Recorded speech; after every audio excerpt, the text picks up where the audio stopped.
Assalamualaikum warahmatullahi wabarakatuh. Perkenalkan, nama saya Ira Rahmawati dari kelas 1A, program studi D4 Akuntansi Manajerial, jurusan Akuntansi, Politeknik Negeri Samarinda.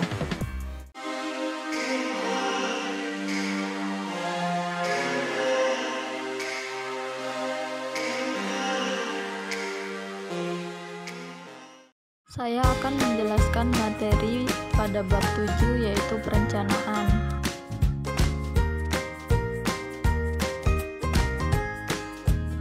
Perencanaan merupakan fungsi terpenting di antara semua fungsi-fungsi manajemen yang ada. Perencanaan merupakan pedoman yang harus dipakai untuk menuju tujuan yang diinginkan. Bentuk-bentuk perencanaan terbagi menjadi 6. Yang pertama, tujuan atau objektif merupakan suatu sasaran di mana kegiatan itu diarahkan dan diusahakan untuk sedapat mungkin dicapai dalam jangka waktu tertentu. Yang kedua, kebijakan. Kebijakan adalah suatu pernyataan atau pengertian untuk menyalurkan pikiran dalam mengambil keputusan terhadap tindakan untuk mencapai tujuan. Yang ketiga, ada strategi. Strategi merupakan tindakan penyesuaian dari rencana yang telah dibuat. Dalam membuat strategi, harus memperhatikan beberapa faktor seperti ketepatan waktu, ketepatan tindakan yang akan dilakukan. Yang keempat, prosedur. Prosedur adalah rangkaian tindakan yang akan dilaksanakan untuk waktu mendatang. Adanya prosedur akan lebih memudahkan pelaksanaan semua aktivitas dalam organisasi. Yang kelima, program. Program merupakan campuran antara kebijaksanaan, prosedur, aturan, dan pemberian tugas yang disertai dengan suatu anggaran.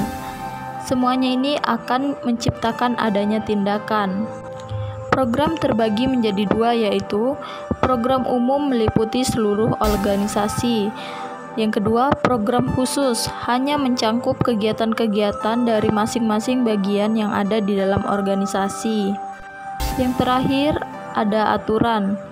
Aturan adalah suatu tindakan yang spesifik dan merupakan bagian dari prosedur. Aturan-aturan yang saling berkaitan dapat dikelompokkan menjadi golongan yang disebut juga prosedur. Kegunaan perencanaan. Yang pertama, mengurangi ketidakpastian serta perubahan pada waktu mendatang. Yang kedua, mengarahkan perhatian pada tujuan. Yang ketiga, memperingan biaya.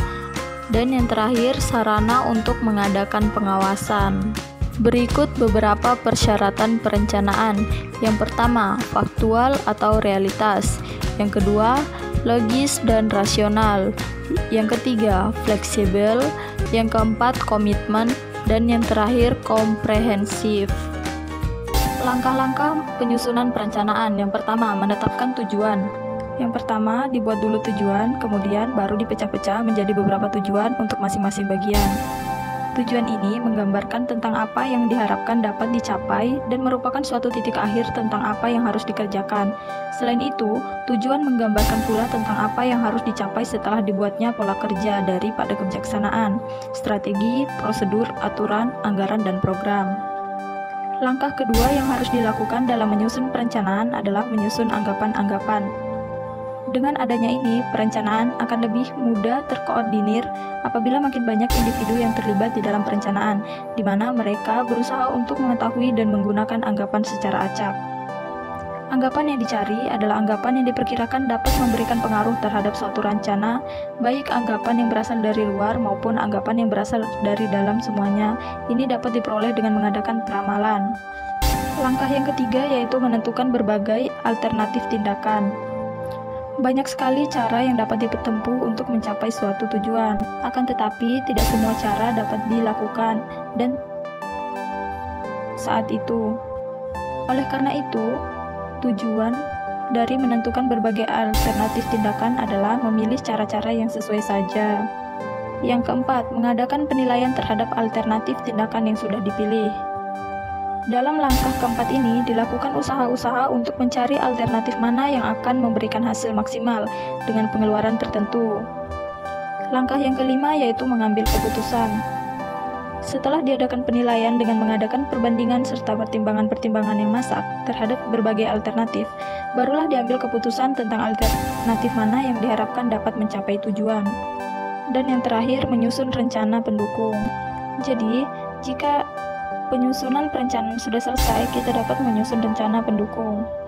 Contohnya pada perusahaan jawatan kereta api yang telah memutuskan untuk menambah kereta api baru pada jalur-jalur yang ada di Jawa. Proses pendekatan yang rasional dari suatu perencanaan dengan menghubungkan antara waktu dan kemajuan yang dapat dicapai tanpa mengabaikan berbagai anggapan kritis. Jangka waktu perencanaan. Perencanaan jangka panjang adalah rencana yang dijalankan oleh seluruh komponen dalam organisasi atau perusahaan dan dibuat dalam rangka pencapaian organisasi secara keseluruhan. Perencanaan jangka menengah. Perencanaan jangka menengah adalah rencana yang dijalankan untuk mencapai tujuan menengah dan sebagainya dorongan tercapainya tujuan jangka panjang. Dan perencanaan jangka pendek adalah rencana yang dijalankan untuk mencapai tujuan jangka pendek dan sebagai dorongan tercapainya tujuan jangka menengah. Faktor-faktor yang membatasi perencanaan. Yang pertama, sulitnya mencari anggapan secara teliti. Kesulitan ini dikarenakan keadaan mendatang yang penuh dengan ketidakpastian, sehingga sulit untuk diramalkan secara pasti dan tepat. Oleh karena itu, anggapan-anggapan yang tepat pun sulit untuk ditemukan. Yang kedua, perubahan yang sangat cepat. Perubahan yang terlalu cepat tidak dapat diduga sebelumnya, walaupun sudah diadakan peramalan. Jadi perubahan yang sangat cepat dapat membatasi perencanaan. Yang ketiga, kelakuan internal. Kelakuan internal merupakan kekakuan. Yang ketiga, kekakuan internal.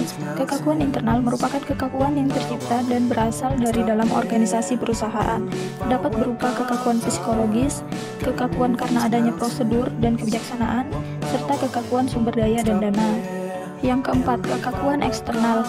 Kekakuan eksternal ini sangat sulit untuk dikendalikan dan diawasi oleh para manajer, karena sangat berkaitan dengan masalah-masalah sosial politik, teknologi, kebudayaan, geografi, perekonomian, dan sebagainya.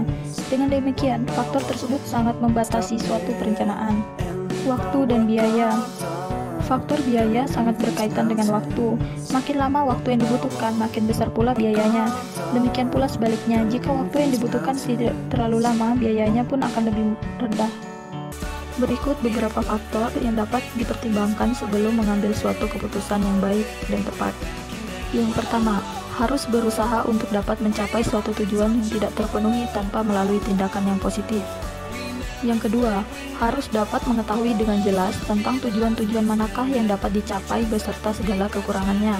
Yang ketiga, harus mempunyai kemampuan untuk mengadakan analisis dan penilaian berbagai alternatif sesuai dengan tuntutan-tuntutan. Yang keempat, harus bersikap optimis dan mempunyai kemauan yang kuat untuk memilih alternatif yang baik.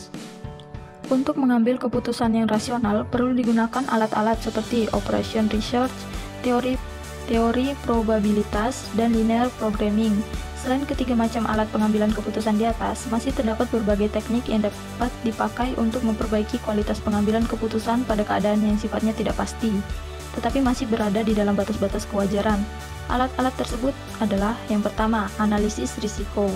Analisis risiko tergantung kepada beberapa variabel kritis berikut. Yang pertama, biaya pengenalan. Yang kedua, biaya produksi. Yang ketiga, investasi modal yang dibutuhkan. Yang keempat, harga. Yang kelima, market share yang dapat dicapai. Dan yang kedua, ada pohon keputusan. Pohon keputusan adalah cara lain untuk dapat ditempuh untuk menganalisa keputusan dengan melihat berbagai kemungkinan arah yang dapat diambil dari berbagai jenis keputusan. Sekian dari saya. Wassalamualaikum warahmatullahi wabarakatuh.